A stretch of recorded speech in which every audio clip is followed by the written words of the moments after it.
Alright, so I know there's a lot of information in this video, but I'm trying to give you guys as many tips as I can so that you can be successful. Now right here, I'll get a close-up. I cut a piece of this rope and I tied the fish straight to the bottom of the trap, okay?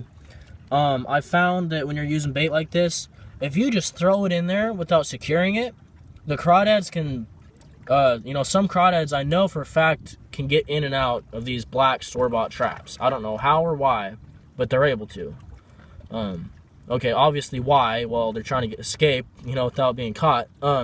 Anyhow, so the last time I threw this trap out, I didn't secure it, and the bait washed out.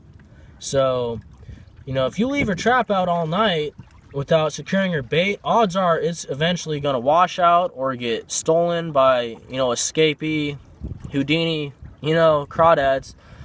So my best recommendation is tether your bait in there. With this trap here, I actually have some copper, insulated wire. That's actually what I used to make this trap. I took a section of that, and that works really good for securing your bait to the bottom of the trap, because you can just, you can either tie it or twist it however you want.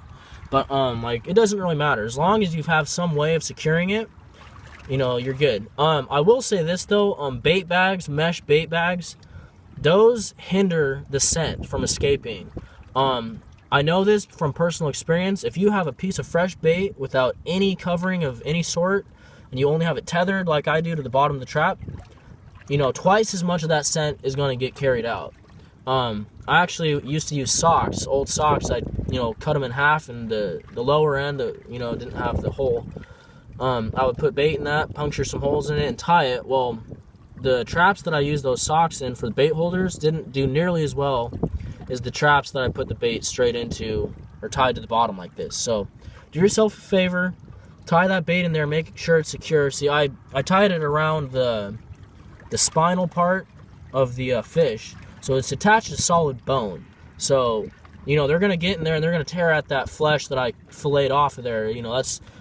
That's just, that'll be free floating or free, flapping around down there in the current.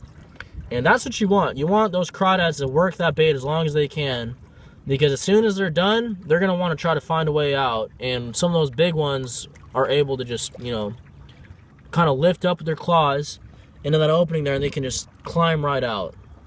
So make sure you got it secured. All right.